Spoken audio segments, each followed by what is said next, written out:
Looking to make some healthier habits this holiday season?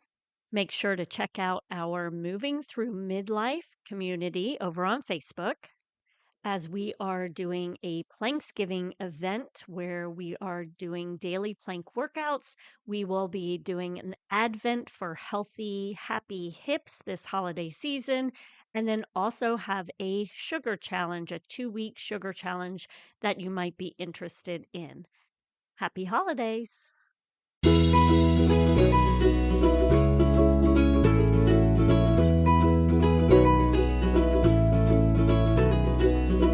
Welcome to Raising Healthy Humans, where you as a busy mom can come each week to find information on health and wellness for your family.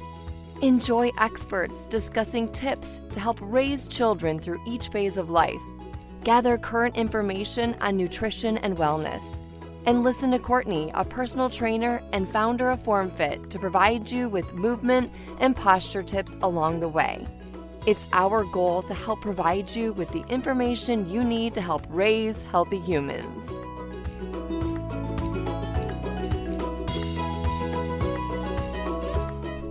Today, I am speaking with Amy of Tiny Troops Soccer in regards to children and sports. Amy has brought soccer to military installations across the United States. She is here to speak with us about what we should expect from our little ones when it comes to sports activities, how we can help to encourage them to move more, and I will let you know that she has a great Facebook page that you must join because she's got all kinds of activities in there for your children each week. And then she's going to talk to us about her program if you have one. It is not just for military installations. They've actually started to expand. So she is also going to talk to us about that as well if you're looking for something for your child to participate in. Her program is specific for ages 2 to 5, but she is going to speak to us about all children in regards to activities and sports. Hope you enjoy it.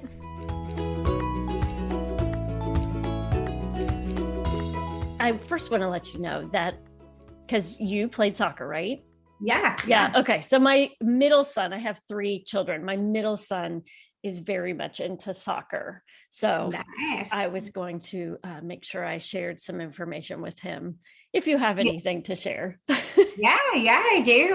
So I got to play in high schools when I started. It's the first time I ever touched a soccer ball because they didn't have girls soccer where I'm from. I'm from Illinois, and so they didn't have it. And so my sophomore year of high school was the first year high school had it. And they were just kind of like, we need some people to play soccer. And I played basketball and at the time. And so my friends and I were like, sure, we'll do it. Like, this should be fun.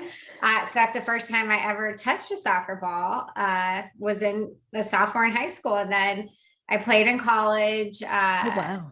made all conference, was captain, all that good stuff. And then I was able, after college, I tried out for the Cincinnati Lady Hawks, which was a team in the USL, the WUSL, and played there for a season. So it was pretty cool. It just happened to be the sport I loved the most and was the best at randomly. So. Yeah, that's crazy, especially starting so late. That gives me encouragement for my own children. My middle son, he did start earlier, but my older son, he just started football. So he's in 10th grade now. He started in spring of 9th grade. So he really did not get, he has never touched a football prior to that point. So to know that you went on and were very successful with it in regards to college, and then even in what that would be professional, right? Yeah. Okay. So that's wonderful. Yeah. So, now I will say, sorry, that's okay. There's a lot of hard work in that because you don't have the skills. And so you have to put in a lot of extra time in the weight room and working on skills on your own. My parents laugh and they say, because now my oldest son is 9 and he plays soccer. And they'll say, do you know how many times we were out under the streetlights kicking the ball with your mom? And, so he has to definitely put in the work, but it can happen for sure. Excellent. Thank you. In regards to, so what got you started in Tiny Troops? Yeah, so I'm a military spouse of almost 12 years now. My husband is still an active duty Marine, and he actually just hit his 20 years this month. So that's pretty cool.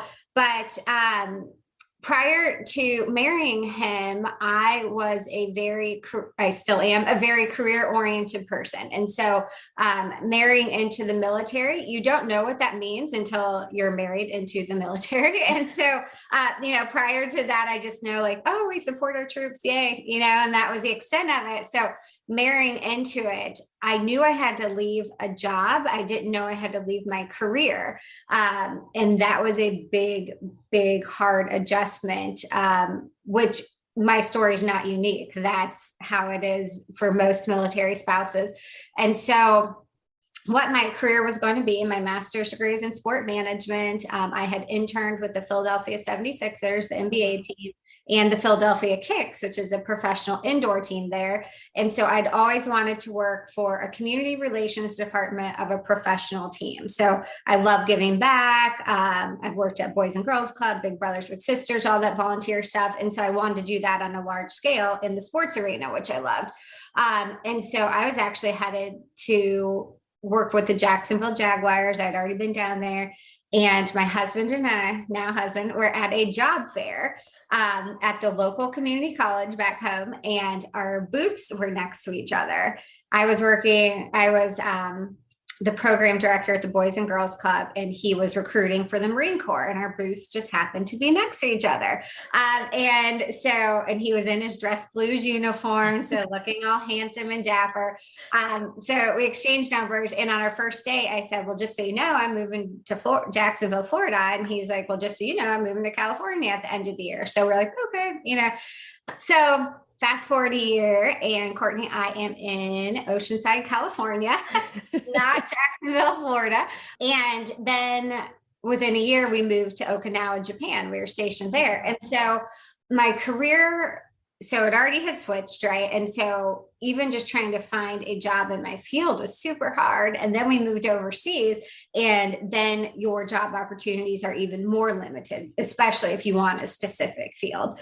And so there's actually another spouse who was just coaching some soccer, like just doing some lessons for some kids. And she said, do you want to do this? I'm PCSing, which is moving. And I was pregnant with my second son at the time. And I thought, well, not really. Like, this isn't what I want to do. But I missed having a career or a job. I had a, 1.5-year-old at home. And so both he and I were going crazy, right? He needed something to do, and so did I. And so I eventually said, yeah, I'll do it. And so I just started coaching and just got bigger and bigger to the point where then I had to hire other spouses to help, which really spurred my passion for military spouse employment. And then it just kind of bloomed from there. Perfect. It's a military-based program? So it's kind of shifted, Courtney. So it was inspired by military kids and based around that. And all of our locations are near military bases. So we've run up to 50 locations near military bases across the states and overseas. Okay. So the goal, we do monthly registration periods, and we do that to be flexible for our military families, but we also know that translates to civilian families as well. And so we welcome all kids at our off-base locations, which is most of them. And now we've really seen the need for our military families to get involved in local communities, and for our local communities to want to invest the time in military families, because we do move often. And so a lot of times you're like, well, I'll just make friends next year at my next duty station. And that's the same for the kids. And we all need socialization, right? We all need community. And so now it's grown to, we really try to incorporate everyone to give the perspectives that everyone can experience, I guess. Okay.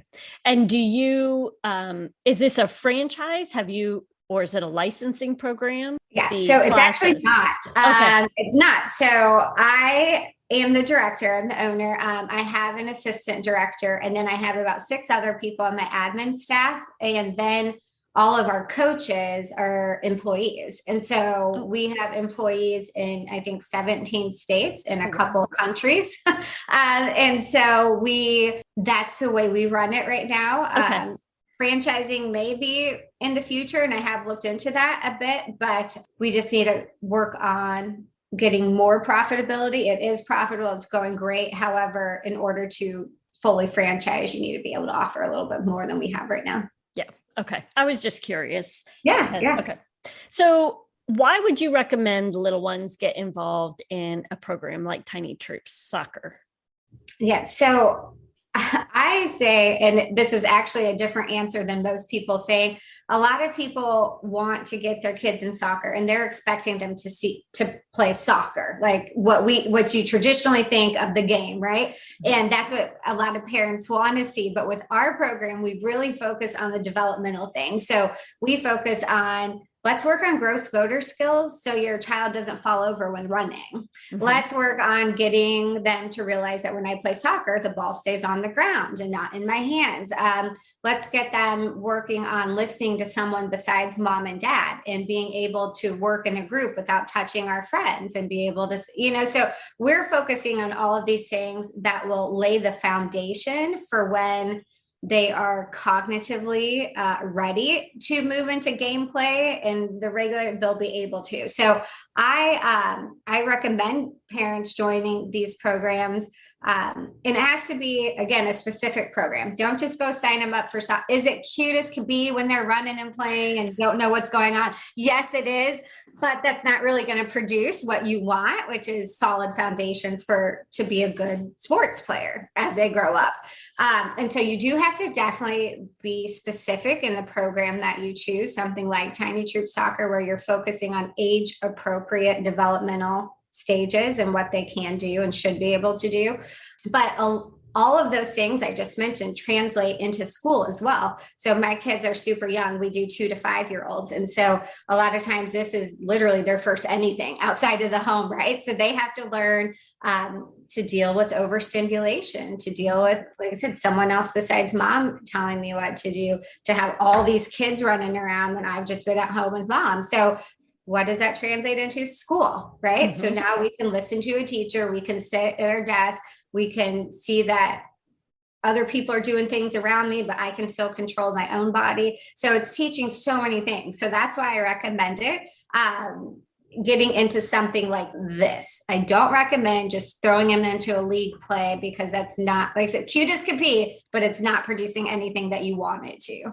Okay. So do you think that there's a certain age when you start teaching skill-based programs? For sure. So I look at my program as a skill-based. So we're building the skills needed to move into the traditional recreational leagues and play. So we only go to the age of 5 because I believe at the age of 5, they are able to start getting the beginning foundations of actual gameplay. Okay. And so at age, and people always say, do you do older kids? I'm like, no, they need to be in a league at that point and being, trained on actual play, not plays yet, but, just more of the concept of it. They're finally able to cognitively grasp the concept of there's more than just me, kids are very me centric. And so right. I want to ball and I want this. So 5 is the very earliest that I say they should do anything like that. Okay. So you mentioned that they're very me-centric when they're younger. When you are watching your children out on the field from 2 to 5, what should you be expecting from them?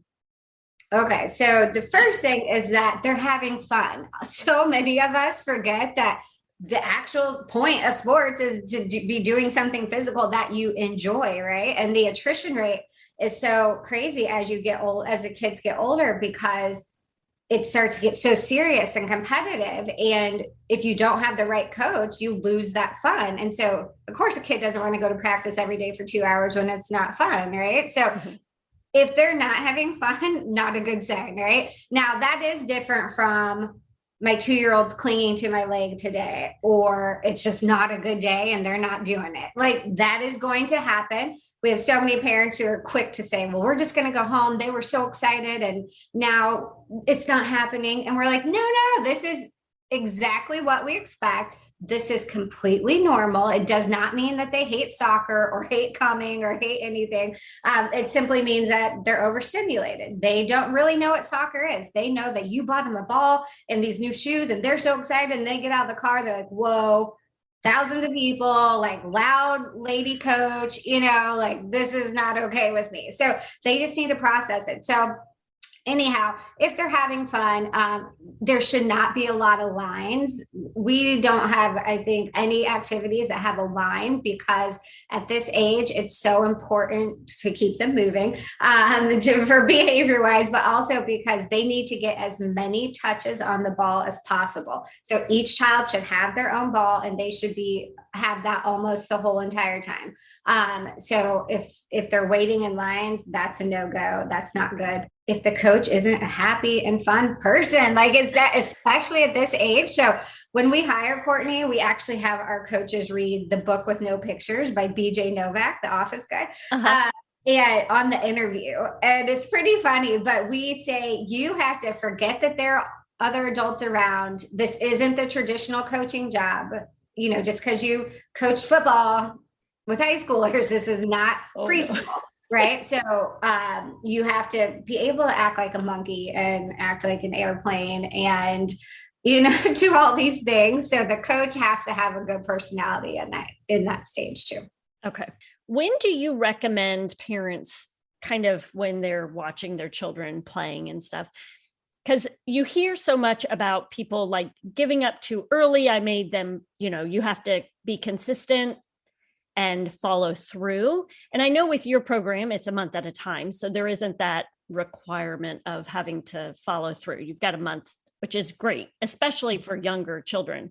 But is there a point in time when you would recommend people like, maybe your child's not ready for this? Yeah, well, so it depends on what age you're talking about. Okay, yeah. Completely. So with the younger kids, why we do that month to month is to be flexible for our families, but also because this is the first time they're doing anything. And we don't want parents to be committed to this, 3-month, $200 program where you're forcing a 3-year-old to go play soccer because you paid for it, right? Right. Like that's not okay. So we want it, my program specifically, we keep it short. And I think parents need to look at that. Like, don't sign up for a 3-month program if this is their first thing, because they may not like it, and so look at the time frame that you're committing to, look at the cost you're putting into it. And I think they need to think upfront, if my kid absolutely refuses to go, am I okay losing this money? Because you don't want to base it on that. So at this age, okay. Right. So I think we have kiddos who come the first time, won't leave their parents' side, right? And then by the third time, they're the first ones out there running and so excited and talking about, or even they don't even come out to the field, but then the mom's like, the whole week she was talking about Coach Amy and she wants to come. So, it's a gradual process for the little ones. Right. And so we recommend, even if your child isn't participating, sit with them on the sideline and explain what they're seeing and, just kind of get them used to what's going on, and then maybe do it with them on the sideline and eventually they'll get in. When you get, I think, to the older ages, that's where you as a family have to decide, a lot of people's values go into that. We're not quitting. We did this, like you signed up, you're following through, versus my kid hates it and I'm dragging him here and he's crying, my 9-year-old's crying every time I take him there. Like, this isn't okay. So I think, Courtney, that's actually a real personal question, unfortunately. But I'm actually in that phase myself right now. That's probably why I don't have a good answer, because my son needs to go up to the more competitive league. He has a skill to do it. And if he wants to advance further in years, this is the age to do that. However, he wants to stay in the comfortable rec league where he's the best player. And so I think, okay, having fun. He was not having fun when I took him here. He's having fun here. This is where he needs to be. So Right. I think it's a family choice. Yeah. But, and that makes sense because I think we all have different values in regards to, some people have more, I don't want to say more, but their thought is more at home, family values, eating dinner at the dinner table. So therefore sports, not 3 and 4 days a week driving all over the place. Right. And then some people have more of a, you commit to this time and you have to follow through with it. And I don't know if either one's right or wrong, which I think you said the same thing. It's just kind of based on your personal family. Right. So, Yeah. okay. Yeah. Okay. And I could definitely say, personal opinion. So. Yeah, I was going to say you could give reasons for both as to, I noticed on your website that you had like little activity bags. Mm-hmm. Yes. Yeah. There was, can you talk to us about what that entails, what you have there? Yeah, so we have play at home kits. So a lot of times parents with the younger kids, especially, think my kid would never listen. I'm not, and we always say, we expect that your kid's not going to listen. Like we're teaching them, we understand they're learning how to do these things. But so we wanted an option so that people could just start at home and see what they want to do with it. So we have cones in there. We have soccer jerseys. We have a ball.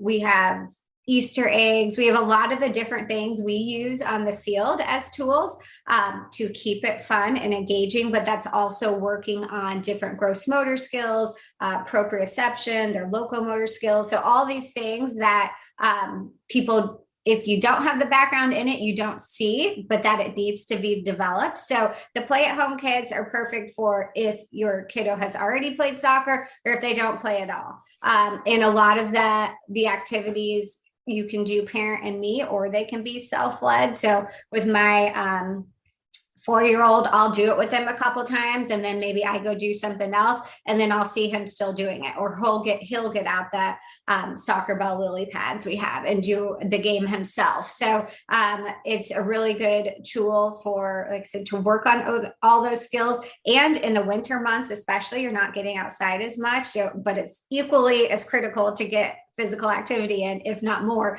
during this time. And so it's something that keeps them moving indoors versus just sitting and being on the screens. Yeah. And I noticed in your group, your Facebook group, they had you had like an instructor come on and give different exercises that they could do. And was that with the kit, or that was just kind of anything at home? So that's anything at home. So we do that weekly. My coach trainer, Annie, gets on and just does family activities at home. So a lot of times I remember, being a stay-at-home mom, you're like, oh my gosh, what am I going to do with these kids today? Right. Especially when school's out and stuff and you have all the kids at home. And so we just wanted to go in there weekly with a physical activity that can be done indoors or out, that the whole family could do. You could just do it with one kid, your 9-year-old could do it as well as your preschooler. And so we do that every week. And then we do a once a month where we do an interactive virtual soccer lesson. So if you could actually get your ball, do it indoors or outdoors, where we're going over more skills of soccer. But the other ones are just open-ended gross motor activities for anybody. Okay. And is that, so when you talk about the skills of soccer, is that still your 2 to 5-year-olds, or are you then providing more skill? Yes. So in the kit, we say it's good for 2 to 7-year-olds because you can still, as many touches on the ball is great for all kids. So dribbling is the basic skill of soccer. And so you want to get them to the point where they don't have to focus on dribbling. They can focus on the gameplay and passing and this and that. And the ball's just comfortable at their foot. So I even have my 9-year-old, I just set up the cones and I'm like, go through these cones in the living room. You have to keep it tight and slow because we're inside, so it's teaching the control of the ball, the touches on the ball. So we say that pack is 2 to 7-year-old is a good age, but again, I have, you can use the cones, put on the pennies, you can go against your 9-year-old, so we do lots of things with it. Yeah. And it's more for fun. You are learning skill, but fun, physical activity, that type of thing. Correct. Yeah. So even if you're not wanting to get your kid into a soccer, this is still good for them just to be doing and moving and working on the different things they are. Okay. Is there anything, like when I'm thinking about my kids when they were younger, Are there any clues as to what activity they might want to go into? No. Okay. Well, is there one you would recommend? I mean, okay, I know this may be a little biased from you, but is there one that you think, like one sport that you think all children should maybe try out? Yeah. So I say no because and I'm a parent too. I've been there as well. So not downing anyone, but we have someone, some people, oh, my 18-month-old is just great at kicking the ball. Or my 4-year-old just loves having the ball in her hand. So she has to do basketball. No, that's just normal kid stuff. That is no indication of soccer or basketball or any prowess in any field. So no, I don't think there's an indication at that age. Okay. Now, if you start them at 1, are they probably more likely to stay in that one because that's the one they're comfortable and like? I would say probably. So, if you want a soccer player, start around soccer. But I would say that gymnastics is actually a very good program that I think all kids could definitely learn from, because that is big body, full movements consistently throughout the time they're there.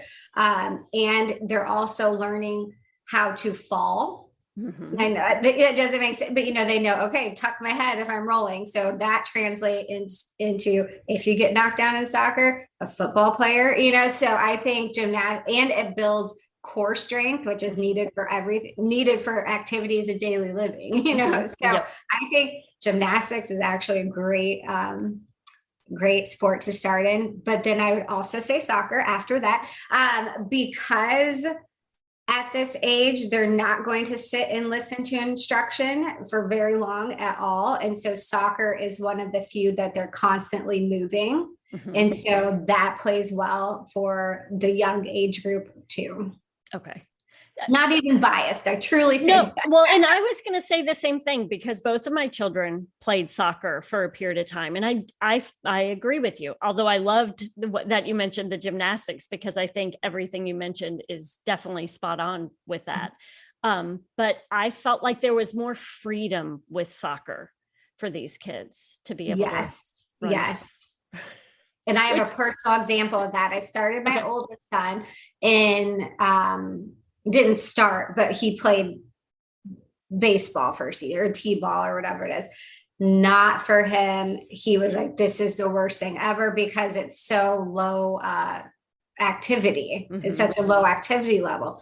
Not for him at all. And he's like, never again. I think we actually did quit that season, Courtney, because he just hated it. I mean, he hated it. And he was probably 6, I think, maybe.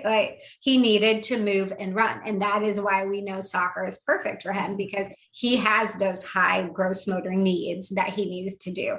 Now, my middle son did baseball t-ball this past season. Perfect for him because he's low energy. He likes the only moving a couple every few minutes and getting my turn when it's up and done with that. He was perfectly fine. Whereas he did not like soccer because he was hot and the grass was itchy, all these different reasons. So you have different kids who have different needs. Right. As you were mentioning that, I was thinking of my own children, and we never played baseball because in our area, and it might be in yours as well, it's so competitive. You can't do something like the tiny troops. Mm-hmm. You have to, if you're going to play baseball, you're going to be playing 3 nights a week and games every Saturday type thing. And they're like 5 years old. It's crazy. And that is absolutely not okay. No. I know people put their kids in that, and I'm sorry, but I just want to say that is too much for this age. That is just too much for a lot of ages, actually. But you really have to be careful.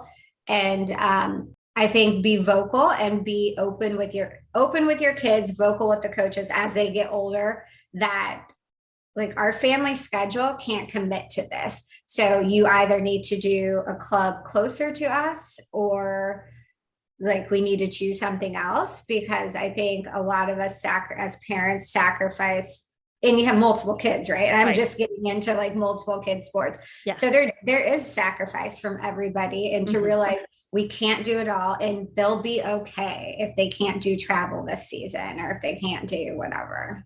Right. Now, I love your concept of the tiny troop soccer. If someone doesn't have something like this in the area, is there anything we can do to get something like this in the area or? Yeah, for sure. So we have it set up so that we can open a location anywhere. We want to serve as many kids and families as we can. Again, with that flexible schedule, we all need that, and getting the proper foundations. As a soccer player, Courtney, it kills me to see all the little leagues, like I said, cute as can be, but no, that's not what they need to do right now. So if someone's interested, they could just contact us Facebook or Instagram, or email us info@tinytroopsoccer. We can tell you what's needed. We'd start looking at a space. We would need to find a coach, an interview, go through that process. But from there, it's very simple. We provide all the equipment you need, which that's different than a lot of places. And we also provide all of the lesson plans, which that's different as well, because prior to this, I coached for a rec league, and coming up with all that stuff is hard, and so you're spending hours on Pinterest and Google and trying to figure out what's age appropriate. And then you don't really know if it's going to work or not. And so we take the hassle out of that and giving the kids the proper foundation. So you have your session plan, you have the little cheat sheet we give you that you wear on your lanyard, so you can look at it during the session and see where you need to go. So we provide all the support. So it does not have to be near a military base. If you think that, there's a good amount of kids in your area that would love something like this, and families, we're definitely interested in coming there. Okay. One thing I just remembered with our children, when we go back to the skills base, you had mentioned, working on the foundational exercises. Mm-hmm. And I always think of my middle son, who does play soccer. He wants to do all of the fancy stuff. And we keep talking to him about, like, you need to work on the foundations. He likes to, I don't even know what it's called. It's like where you do this you probably know what it's called. It's like a rainbow kick or something, where you kick the ball with 2 feet and then it comes up over the head. Do you know? I kind of know. Okay. I don't know what they call it. It's like rainbow, or I don't know. It's something like that. But like, he'll play hours just trying to get that. Is there anything that I could say to him, like to help get him focused again? Yeah. So I guess you could ask him, so how many times have you been able to do that in a game? Probably bicycle kick is what you're referring to. Yes, that's okay. Yeah. And so, how many times have you had the opportunity to do that in a game? It's going to be 0, right? Right. How many times do you think you'll have the opportunity to do that? 0. How many times will you be dribbling and be able to beat a defender with this simple move? Every time you have the ball, right? So right. I don't know how to change your focus, because those things are cool. And I think it needs to be like an intrinsic motivation thing, where he realizes, I need this to be good. And just tell him that from a professional soccer player, having the ball at your foot without being able to think about it, that's the most important. And then you can move on to those. So I would set up like activities for them and set challenges and say, okay, can you dribble through these 11 cones? Don't touch a single one, only with your right foot, only with your left foot. Now with both feet. Can you do the pullback, simple moves while you're moving. And once you feel like you're proficient at that and you can do that without thinking about it, then move on to the next one. Okay. Yeah. And it's more about, like you said, ball control and being able to know where the ball is without having to look down at it, right? Yes. Yeah. Yep. Okay. You have to be completely comfortable with that ball at your foot. So your mind's not thinking about that. Your mind's thinking about what I need to do to get the ball or myself where it needs to go. Okay. And so if you're spending brain space on, okay, move my foot, make sure the ball's close, that should be just natural that it stays close when you're running. Right. Okay. And then you also mentioned your lesson plans. And I wanted to ask you, are there life skills within the lesson plans? I know you mentioned learning, taking instructions from someone other than the parents, but do you work through certain, like, I'm talking 2 to 5 year old life skills? Yeah. Are you working on that type of stuff as well during the lesson plans, or? So we actually don't. So Okay. a lot of similar programs will focus on maybe one characteristic each week, and that's what they're focusing on. I don't do that because I feel like it's I don't know if intrinsically is the right word. Those characteristics come out in what you're doing while you're playing sports anyway. So Okay. I don't feel the need to focus on it at sports. You're developing that. You may not realize it, but you're developing it. And I feel like the classroom is more the place where you talk about, this is what this characteristic is, and this is how you apply it to life.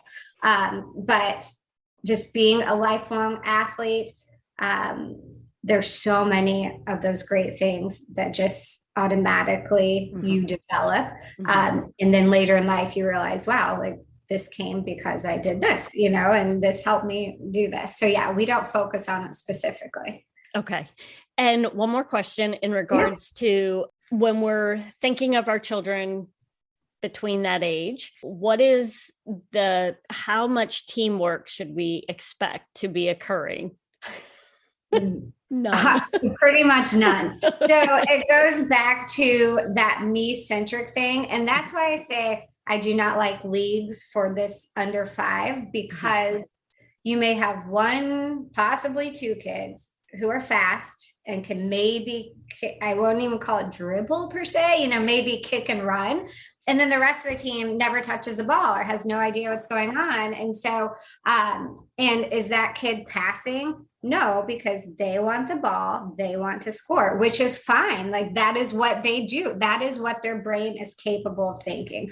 So with our program, we don't even get into passing until our quote advanced skills, a 4.5 to 5.5 year old class, because there's no need.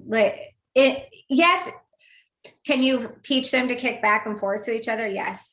Can they then apply that to a game? No, they're not capable. They're not, they're not thinking, oh, look, that person's open. What does open mean, Courtney? Right. They're not thinking that person's open. Let me pass it to them. So then they have the better opportunity to go score the goal. That they cannot do that. Okay. And so like going to those games and stuff, and the parents are like, pass it back. They don't even know what you're saying, so group play, no, you're not going to get that at this age.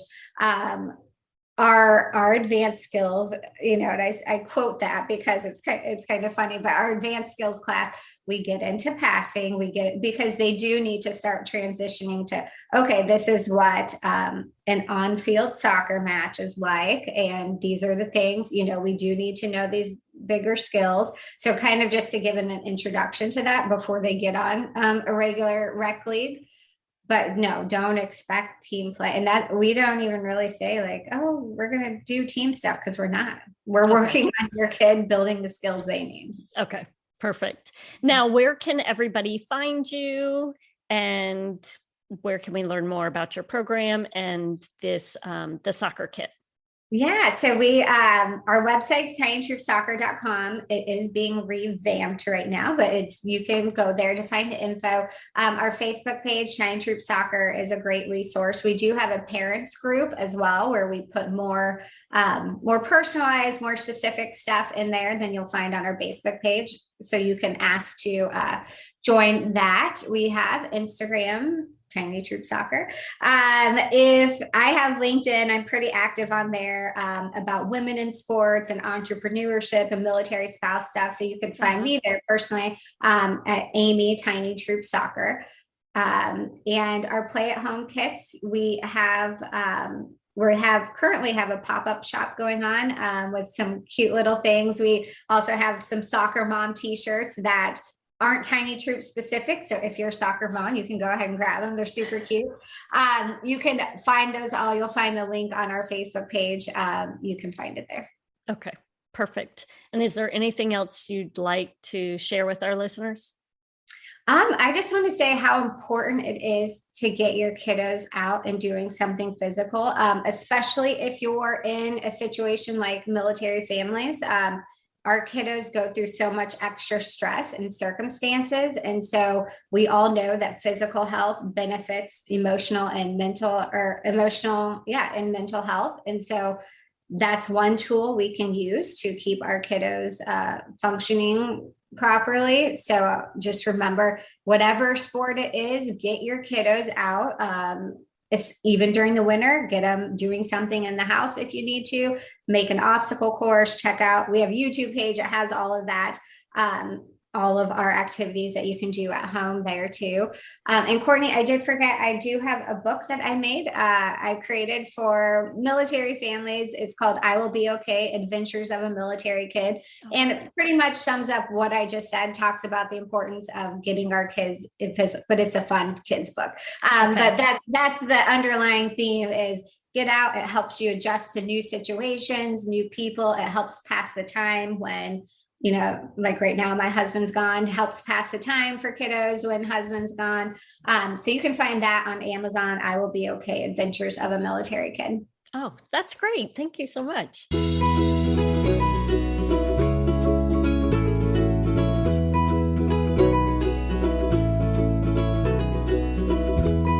Thank you for taking time out of your day to listen to our podcast.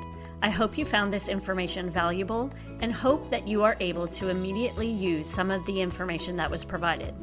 Make sure to check out the show notes for all the links that we discussed today. I also wanted to let you know that if you are a mom who is wanting to begin to start making healthier choices, but are not sure where to start or don't feel like you have a lot of time, I want to let you know that I offer a 5-day challenge that is free for you to get started on making small changes each day.